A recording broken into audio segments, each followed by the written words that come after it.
Hello, everyone. Again, thank you so much for joining us tonight. It's wonderful to have you here on Foundation Learning's webinar, How to Avoid the Most Common SAT, ACT Mistakes.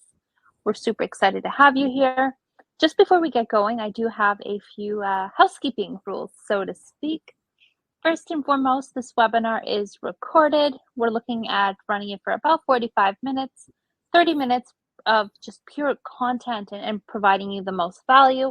And about 15 minutes we'll open up for a Q&A where you'll be able to speak to our expert panelists and really get down to the nitty-gritty questions you have about the SAT, ACT.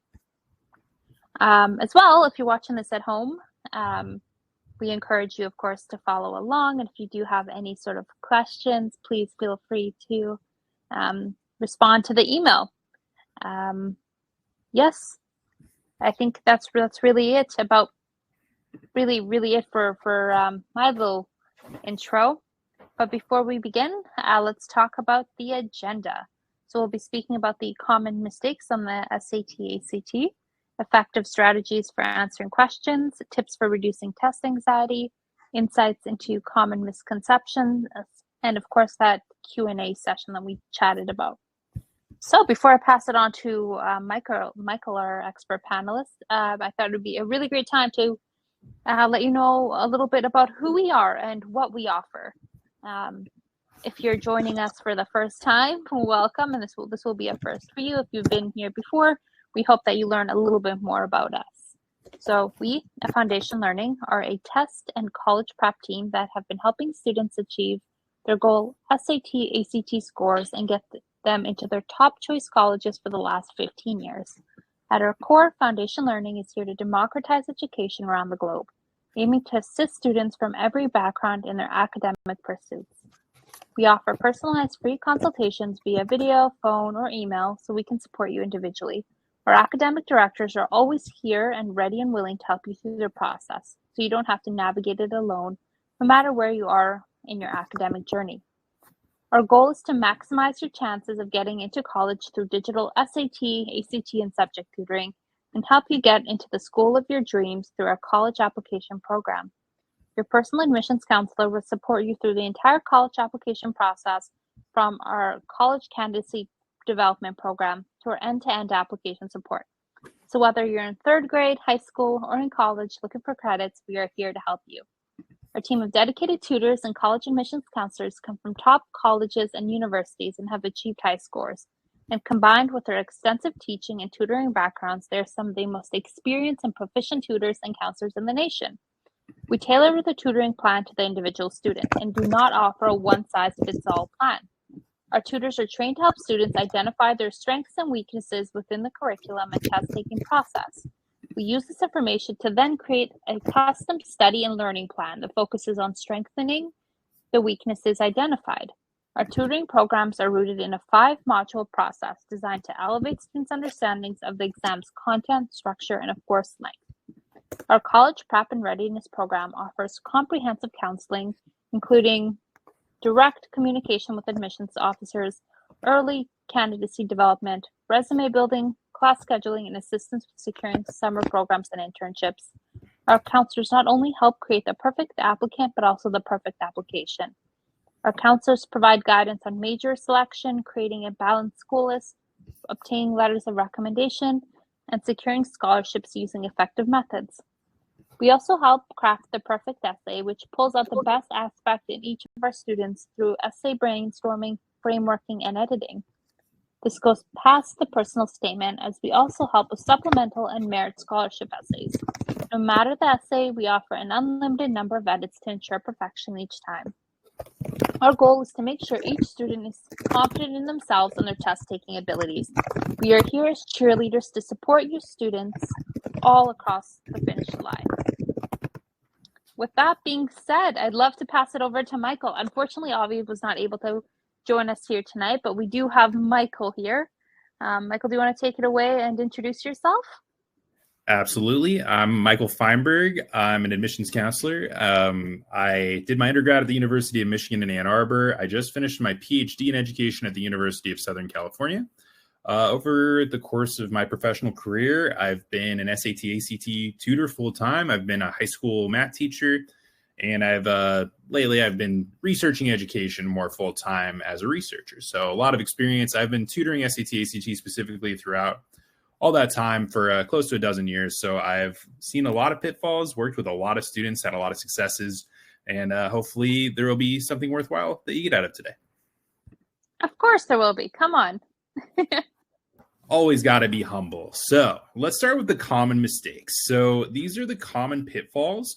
The reason we talk about these is by learning what they are, your student can avoid making them and get the best score possible. So probably the biggest one I see is misreading questions. So this can be failing to catch keywords or phrases or misinterpreting the question requirements. So, for example, one of the most frequent errors is misreading the questions by overlooking key terms such as accept, not, only, which leads to incorrect answers. To avoid this, I think it's really good to interact physically with the test. Harder now that we have the digital SAT, but you can still highlight text, things like that, to make sure that they are capturing exactly what's important in the question, exactly what they want. For example, in math, I find a lot of times students are really used to being good math students, like calculus students, where they're used to solving for X or just getting a correct answer. Unfortunately, the SAT in particular likes to trick students. It'll say, here's a bunch of information. What does 2X plus Y equal? So a student who's used to being in school will go through this whole process. They will solve for X. They'll put the answer as X. They'll be done. And they'll be completely wrong because it didn't ask for X. It asked for 2X plus Y. So it's very important not just to do the work, but to actually carefully read the question and really consider what they are asking you to find. Another major problem, this affects some students more than others, poor time management. Students hate to get the answer wrong. They hate to have to skip, but this can be very ruinous. If you spend too much time on one question, that takes away time that can be spent on other questions. Similarly, you can rush through sections without a plan. So time management is truly critical on the standardized tests like the SAT and ACT.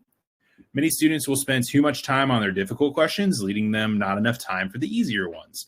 I've seen students spend 10 minutes in a 30-minute section on a single question, and then they have to skip 6 or 7 questions at the end that they probably could have gotten right because they did not budget their time correctly. So a couple ways to combat this. You can practice with time sections to just get a good feel of that pace of that like minute per question that most tests have at this point. Also developing a strategy for time. So for example, I recommend kind of having that clock in your head of I'm spending too much time. I should just write an answer down, skip, move on, and come back. There's no penalty for just putting an answer in and getting it wrong. And you're better off getting one question as a guess if that saves you that time for that 5 or 6 questions down the stretch. So really having a strategy and being okay skipping and not spending too much time on one question and not just rushing through to get to ones you know. Similarly, skipping easy questions. So this is ignoring questions that could be answered quickly. So this makes students miss out on easy points. It's a common strategy to skip the tough questions and come back to them later. I just talked about that.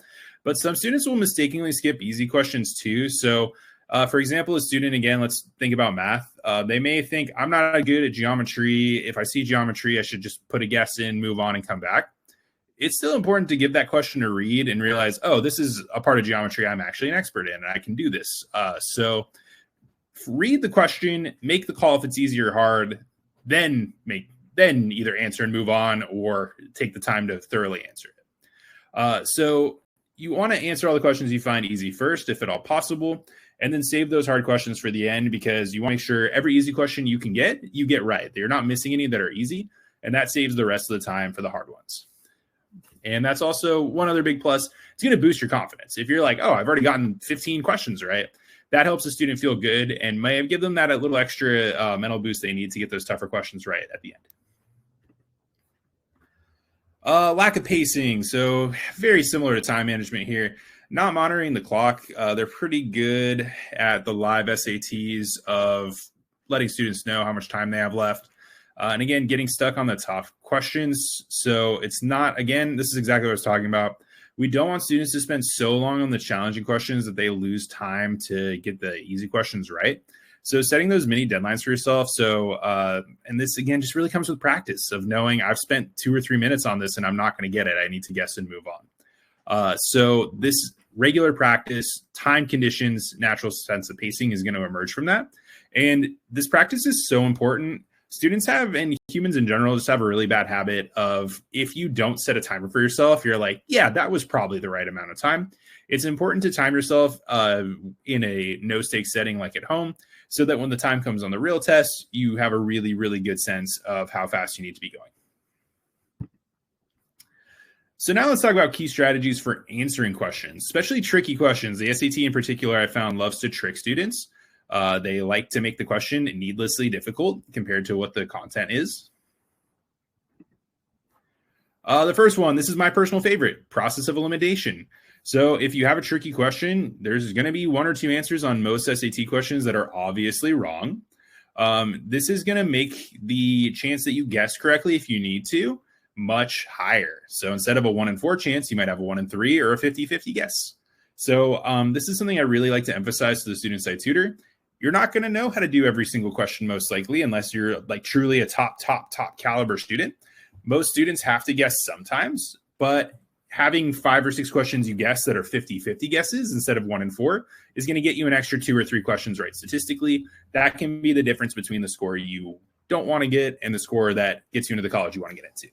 So elimination can be even before you start to do a question. So right away, a student, again, using math as an example is a little easier. You may recognize the answer needs to be positive, but one of the questions, the answers is negative. That's when you want to eliminate right away. So elimination should be a strategy for most questions, even if you know how to do it. Next, analyzing answer choices. So this is more important for the reading section and writing. So a lot of times they will try to throw in words like always or never, these extreme words. Usually this is incorrect. So you don't want them to say, oh, this character in this passage we read always thinks this. That's probably not the right answer. You want to look for the more moderate options. Similarly, just through practice, you might recognize some common patterns in the types of correct answers that's going to help you make better guesses. Just by saying, like, I don't think this is how they make a right answer look. Next, again, time management. We cannot emphasize time management enough. If you have a 60 question section that's 60 minutes, that's 1 minute per question. Don't be spending 5 minutes on a single question, even if you think you're going to be able to get the right answer eventually. It's better off to move on, spend that time elsewhere, come back if time permits. Next, a guessing strategy. So again, you're not going to know how to do every single question, most likely. Most people need to guess at some point. It's better to make an educated guess than to leave a question blank. This is something that can be surprising to parents. So back in the old days of the SAT, they would punish you for guessing. Any wrong answer got negative points. I believe it was negative 1/4 of a point for every wrong answer. That has not been the case for close to 15 years now. So you're better off making a guess, because a wrong guess is worth 0 points and a blank question is worth 0 points. So there's no penalty for guessing. So you want to use elimination, narrow down to the choices that you think are reasonable and make your best guess, knowing that if it's wrong, you're okay. So on the ACT and the SAT, both tests, there is no penalty for wrong answers. So you should always have an answer in. Also, this is more important for the paper tests like the ACT than the digital SAT. It's really important to have a guess in always, because I've had unfortunate situations where students don't make a guess, leave an answer blank, go to the next question, and then accidentally put that answer into the previous bubble. So for example, they skip number 9, do number 10, but put the number 10 answer into number 9, and then get to the end of the section and realize that they've been putting the wrong bubbles into every single question, which is a panic moment, because you have to erase like 30 lines or 50 lines and slowly bubble in again, which can make you run out of time. So there's really no downside to guessing, and there's a lot of downside to leaving things blank. Another big thing I found is students get anxious, rightfully so. It's an anxiety-inducing situation. You have to get up really early. It's a long test. It's in an unfamiliar environment. In the modern day, I've heard stories of students having to drive hours or even stay in a hotel overnight because there's so few locations for some of these tests. So it's and there's big consequences if you don't do well on the SAT, especially a student who's taking the test for the last time. There can be a consequence if you're not going to the college you want to go to, and all these things that have real life consequences. So we want to make sure that students have as minimal test anxiety as possible when they take the SAT or ACT. First, again, cannot emphasize this enough, practice. If you're familiar with the test, if you're familiar with the content, if you kind of know what to expect going in, then you're going to feel better. You're not going to be as anxious as you might be if you just kind of go into a test blind. So knowing this is the rhythm of the test, these are the things I'm good at, these are the things that I'm going to guess and move on, that's going to help lower that test anxiety. Similarly, that practice is going to help students know where they need to improve, which means they can study more effectively so that on the test day, there's not really any areas where they're just completely lost. There's ones you're more confident in less, but nothing that you're so unconfident that you're anxious about it. Next, there's just good basic relaxation techniques. These are good not just for tests, but for day-to-day life. Deep breathing is a good one. Mindfulness is a good one. So deep breathing or exercise you can do. YouTube, you can find any of these. They help calm your nerves and stay focused. Just make sure that you're focusing on centering your body and getting in the right headspace to take a test. Similarly, mindfulness, meditation, really being aware of what you're thinking, how you're thinking, managing your thought processings, managing your emotions, helps get that calm and focused mindset. Next, maintaining a positive mindset. So this can be visualizing success, picturing yourself finishing the test, having the right answers, getting the score you want to get, and replacing those negative thoughts with positive ones. So knowing that you put the work in, knowing that it's going to pay off. And most of the time, something that I like to emphasize to students who are not seniors taking the test for the last time is that this test is kind of a practice test if you can take it again. So most students, especially those taking it junior year, are going to have another opportunity to take the SAT or ACT. Even if they do very poorly, they will get to take it again. So if you do bad, it's a practice test and you get to study and take it again. So there's really no negative. There's only positive. If you do amazing, it's the last time you have to take it. So really focusing on those positive outcomes and minimizing those negative outcomes. Lastly, again, just general good advice, healthy lifestyle. You want to make sure adequate sleep and nutrition and regular exercise. So sleep is a big one. Teenagers hate sleeping. I don't know if that's true necessarily, but they weren't programmed to sleep the hours that the SAT would like them to sleep and ACT. So a lot of times these tests start at 8 a.m. or even 7:30, which means the student has to be up at 6 a.m. and students are not going to go to bed early enough to make that enough sleep. So you want to make sure, especially the night before test, getting enough sleep, eating breakfast if you're a person that eats breakfast, that you're not starving throughout the test. You bring a snack. They usually give a snack break in the middle. And then making sure just to keep exercising. Exercise has endorphins release, natural high. So helps students feel good and make sure that they are not getting too stressed and limiting that anxiety. So let's clarify some more of these common misconceptions now. So first, a lot of people believe the SAT, ACT is the only or the main factor in college admissions. So students are thinking, oh man, if I don't get my 1450, I can't go to this college. That's not true. In fact, I wouldn't even say the tests are the top factor that colleges consider. The main factor is the GPA and the difficulty of the course load that a student takes. But additionally, a college is going to consider your extracurriculars, the essays you write, the letters of rec.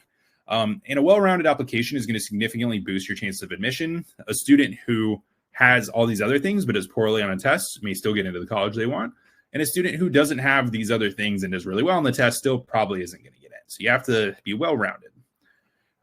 Next, some students tend to believe that more studying is going to lead to better scores. This can be true, but it's not necessarily true. So studying is important, but it's not the quantity that matters, it's the quality. So you want to make sure you're taking practice tests, you're targeting the weak areas for review, and you have a clear plan of what you want to accomplish in the time you have to accomplish it. So if you study without a clear plan, one, you burn yourself out. I've students who are putting in 5-10 hours plus their normal schoolwork and not doing it effectively are going to just kind of hate doing SAT practice and are maybe not going to do as well. And just diminished returns. You're not going to get as much out of it if you're not planning how you're going to study effectively. Third, some students kind of believe you have a natural score level, and whatever that is, you can't really improve it too much. That's not true. With the right resources, strategies, and practice, you can actually substantially improve. I've seen students go up several hundred points. Obviously, someone who's got like a 500 probably isn't getting up to 1600 on the SAT, or 20 to a 36 the ACT. But I've seen students go up from like a 1050 to a 1400. It's very possible if you put the work in and do effective studying. All right, I think we went a little quick through that, but I do want to leave time for the Q&A. So I'll throw it back to our participants. Awesome. Well, thank you for that. So let's see. Let's go over some of these questions. You know what? I'd like to start with one, actually, if you don't mind. Sure. I'd love to hear, and I think we'd all love to hear, what your thoughts are for parents who have a student going through the SAT, ACT, sort of what your number one piece of advice is, parents, guardians, those who have a student going through this process, and what you would say to them. So I would say make a plan as early as possible and stick to it. So this shouldn't be something you're thinking about like senior year of like, oh no, we have to take this test. It should be something you're kind of circling at the end of sophomore or early junior year at the latest of, does my child need a tutor to help them? Is there a study plan they want to keep? And what score are we targeting here? So taking kind of a mock test or a practice test and making sure that that plan is in place and is implemented and everyone's feeling good about what the plan is. It's also students I have found kind of don't like getting the rug pulled out from under them where the parent or the student realizes really late they need to do this. And the student's like, oh man, I didn't realize I was going to have to get tutored at this point in my high school career. And so having that conversation well in advance and having a clear plan as they can do it, I think is the way to go. Yeah, absolutely. What I will do as well is I'm going to put a couple of resources into our chat. And if you're viewing this at home, you'll receive these resources in the email that came with this link to study schedules and other useful tools that can help you through the process. We also have a question. Oh, this is an interesting one. Is the DSAT harder than the traditional paper pen SAT? So parents love to ask about the DSAT. The problem is it's so new. No one knows a ton about it. Like we've only, I think, had one or two administrations really. I don't think it's supposed to be harder. The College Board says it's not harder. So if we take them at their word, then it shouldn't be. It's different. So the DSAT is adaptive. So what that means is the first section, everyone's taking the same stuff. And then based on the performance, students get a set of questions for the second section that is supposed to be at their level. So a student who's acing the first section will get tougher questions in section 2. Student that's really struggling in section 1 will get easier questions in section 2 comparatively. But because it's adaptive, it's supposed to be relatively challenging for all students, regardless of their level. So that is different for math, at least. I think that's true for reading as well. But the students I've had, I think I've only had one student who took both, and she said it was comparable. So I don't think it's much harder.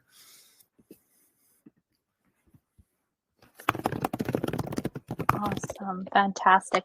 So I do see a couple of questions in here that are very specific to particular schools and sort of what the average SAT or ACT score is for that particular school. In that case, what we encourage you to do is, actually we encourage everyone to do this, but as you can see, there's a QR code on the screen. If you take out your phone, scan that QR code, it'll actually lead you back to a page where you'll be able to book a free consultation with one of our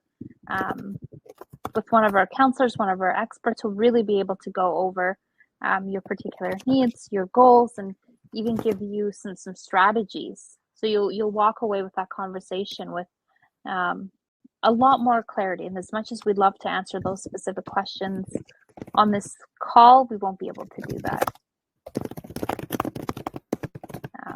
Let's see, we have a couple more questions in here. So somebody's asking for some additional strategies, study strategies. Additional study strategies past what we have. So I'm just a big fan of practice tests. I know they talked about targeted review. My fear of over targeting reviews where students are like, oh, I'm bad at logarithms, I need to practice logarithms nonstop, is that you kind of lose the way that a real test works, which is that it's every topic at once in no particular order. So I do find that there's a lot of good practice tests out there, and a student, obviously you should do that extra work to target. But I think really peppering in, if you have like 12 weeks till the test, making sure you're doing a practice test a week, just to make sure that the timing is right, and just really getting comfortable of shifting that mindset from, okay, I'm doing literature, like a prose passage. Now I'm doing a science passage. Now I'm doing humanities passage. Now I'm doing grammar, of really going from topic to topic, which you can lose if you over target. So I'd say not getting hung up on what they need to improve on specifically with targeting, but really building that holistic ability to take a test. Absolutely, and I think that holistic ability, as you put it, can definitely be used on any sort of standardized test in the future. It's one of those skills. Okay, let's keep going. Do colleges prefer the SAT over the ACT? No, I don't think so. Back in the 80s and 90s, the ACT was more of a Midwest test and the SAT was the coast, but I don't think that's true anymore. I think most colleges take both, and if they don't, take a look at your college to see if they have one. They would tell you, but I don't think I can think of a single example of a college that would take one over the other, and they like will convert from their score if they really want one or the other. So I think you're fine either way. I think that's a great segue. So somebody asked us, do I need to take both tests? No. In fact, that's a bad idea usually. So they're different. The ACT I find is a better fit for students that are like good high school students who are like doing the school, like doing their subjects, and kind of just like taking those kinds of tests. The SAT is a better fit for students that are better at reasoning, that are better at like actual like test taking, like process of elimination, those kinds of skills. So what I would recommend is for a student, if they're not sure which one is the right fit for them, take a diagnostic or practice test for each of them, see which one feels like a better fit. The other difference is the ACT has a science section as well as separate writing and reading sections. So it ends up being 1/4 math for the score, 1/4 science, 1/4 reading, 1/4 writing. The SAT is half math and half reading and writing. So if a student is better at math, the SAT rewards that more. If a student's better at reading and writing, then it rewards taking the ACT more. But getting a sense of what both tests are like and then making one call to become the expert is the way to do it.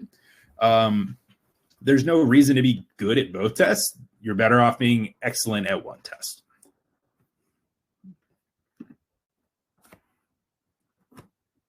Awesome. It looks like we have one more question.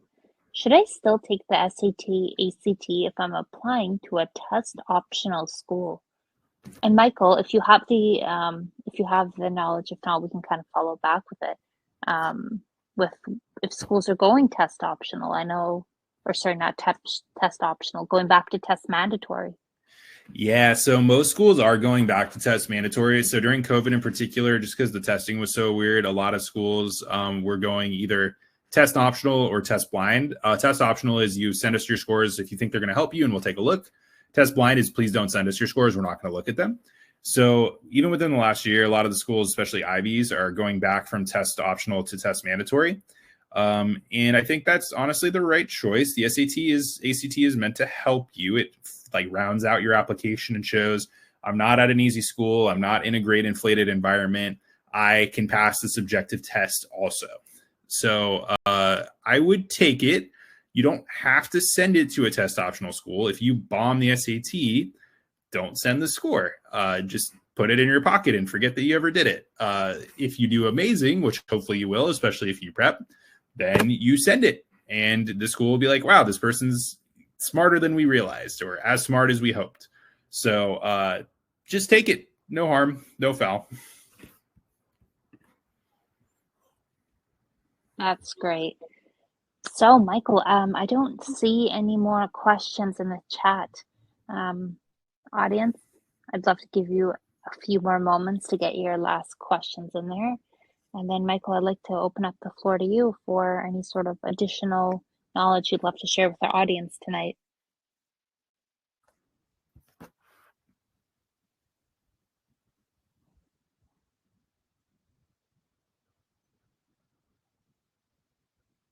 Let's see. So, Michael, is there anything we haven't necessarily thought of on tonight's webinar that you'd like to share? So just holistically, I tutor the SAT, ACT. I think it's worthwhile to do. I always caution that this is one piece of the puzzle. You should not let the other pieces fall off the table and get forgotten in studying for the SAT, ACT. I've had students who are like, I'm going to skip studying for my actual schoolwork to do this. That's not good. GPA is still the main consideration. That's still the number one priority. And additionally, we talked about mental health. It's important to still keep your hobbies, to keep the extracurriculars, to keep doing the fun things you like to do. This is just one element. You get multiple shots at it as long as you're taking it on the timeline that you should be. So treat it as one thing you're doing, not as the main thing that if you don't get X score, you're done, because it's just not true.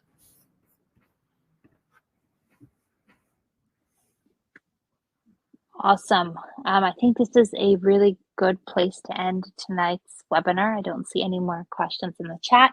However, to our wonderful audience, if you do have any kind of questions, comments, concerns that come up, please don't hesitate to reach out. Our team is always ready, whether it be our academic directors or our counselors. We're here to help and happy to meet with you, whether it's a free consultation or whatever the case may be, and answer any questions you may have. Michael, thank you for being a part of tonight's discussion. We appreciate it and all your wonderful knowledge, and we look forward to having you on our next webinars. Thank you so much. Everyone has yeah, have a you're great evening, very everyone. welcome. Have a great evening, everyone. Take care.